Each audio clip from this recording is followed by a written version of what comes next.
नमस्कार दोस्तों, स्वागत है आपका हैप्पी आईपीओ एनालिसिस। आज की वीडियो में हम बात करेंगे अगमोंट एंटरप्राइजेज आईपीओ की।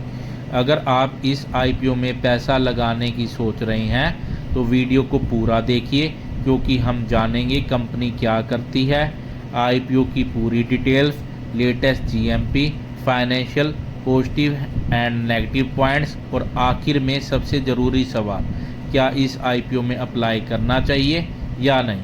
आईपीओ की ज़रूरी डिटेल्स। अगमोंट एंटरप्राइजेज का आईपीओ 21 अगस्त 2026 को ओपन होगा और 25 अगस्त 2026 को क्लोज होगा।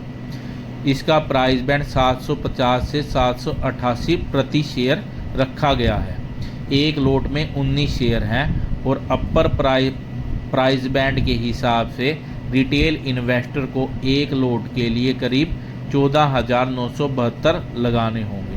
आईपीओ का टोटल इशू साइज करीब 825 करोड़ है, जिसमें लगभग 620 करोड़ फ्रेश इशू और करीब 205 करोड़ ऑफर फॉर सेल शामिल है।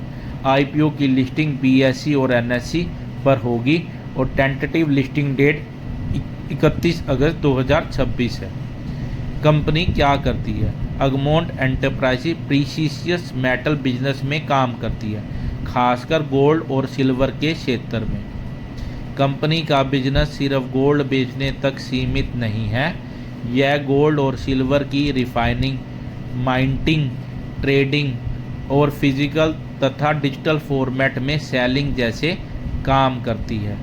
इसके अलावा कंपनी डिजिटल गोल्ड जैसे इन्वेस्टमेंट प्रोडक्ट्स भी ऑफर करती है, जिसमें कस्टमर ऑनलाइन गोल्ड खरीद और एक्युमुलेट कर सकते हैं। यानी कंपनी प्रीशियस मेटल की पूरी वैल्यू चेन में मौजूद है और बिजनेस तथा कंज्यूमर दोनों को सर्व करती है।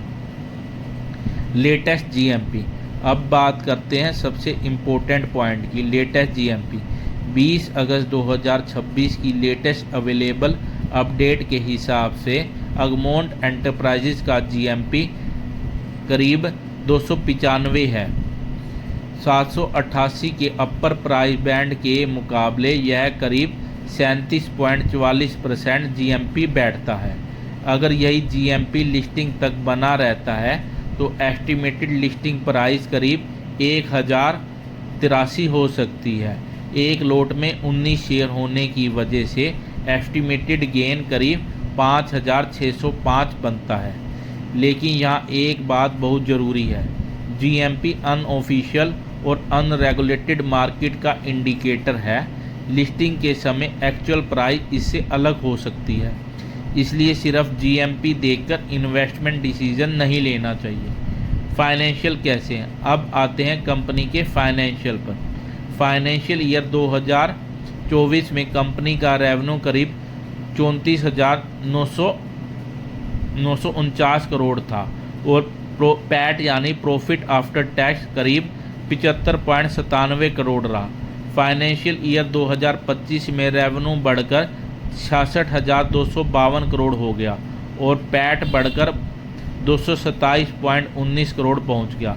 फाइनेंशियल ईयर 2026 में रेवेन्यू करीब 94,282 करोड़ था और पैट करीब 348.30 करोड़ रहा। यानी पिछले कुछ वर्षों में रेवेन्यू के साथ प्रॉफिट में अच्छी ग्रोथ देखने को मिली है।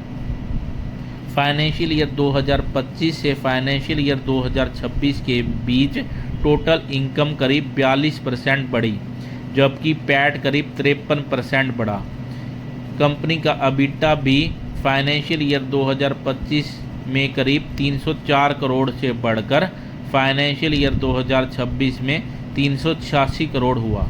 डेप्थ की बात करें तो फाइनेंशियल ईयर 2026 के अंत में टोटल बोरोइंग करीब 12.67 करोड़ थी, जो पिछले साल के करीब 21.54 करोड़ से कम है। Positive point. अब देखते हैं आईपीओ के पॉजिटिव पॉइंट। पहला पॉजिटिव पॉइंट है स्ट्रॉन्ग फाइनेंशियल ग्रोथ। रेवेन्यू और प्रॉफिट दोनों में तेज़ी देखने को मिली है। दूसरा, कंपनी का बिजनेस गोल्ड और सिल्वर जैसे प्रीशियस मेटल से जुड़ा है, जिसकी डिमांड भारत में काफ़ी बड़ी है। तीसरा, कंपनी के पास फिजिकल गोल्ड के साथ डिजिटल गोल्ड का भी बिजनेस मॉडल है, जिससे इसके कस्टमर बेस को बढ़ाने में भी संभावना रहती है।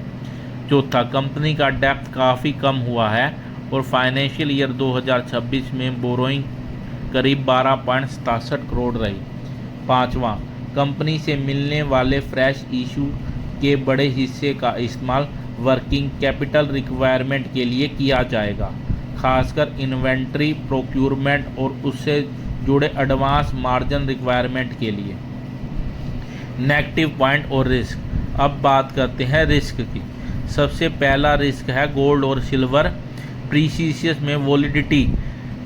प्रीशियस मेटल की कीमत में बड़ा बदलाव कंपनी के बिजनेस पर असर डाल सकता है।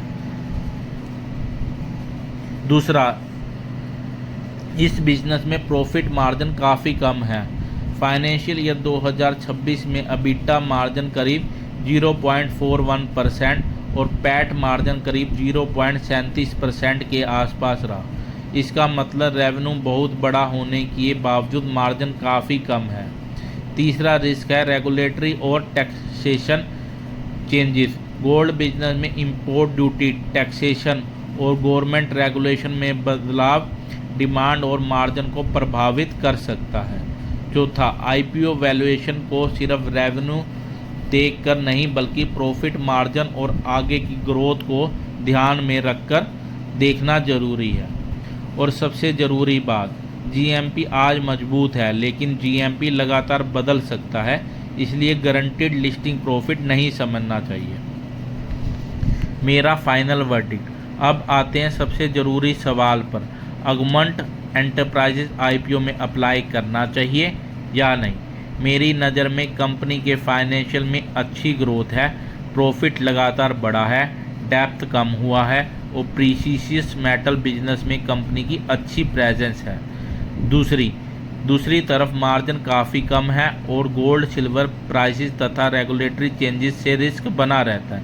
इसलिए अगर आपका फोकस लिस्टिंग गेन है तो अभी का जीएमपी 295 चल रहा है, यानी करीब 37.44 काफ़ी अट्रैक्टिव दिखाई दे रहा है। लेकिन अगर आप लॉन्ग टर्म के लिए अप्लाई करना चाहते हैं तो सिर्फ जीएमपी के आधार पर फैसला ना लेकर वैल्यूएशन, मार्जिन, बिजनेस ग्रोथ और रिस्क को भी ज़रूर देखें। मेरी तरफ से इसे पॉजिटिव विद रिस्क कहा जा सकता है। अगर आपको यह आईपीओ पसंद आया हो तो हैप्पी आईपीओ एनालिसिस को सब्सक्राइब जरूर करें। वीडियो पसंद आए तो लाइक करें और कमेंट में बताइए कि आपको अगमंट एंटरप्राइजेज आईपीओ में अलॉटमेंट मिलने की उम्मीद है या नहीं। धन्यवाद।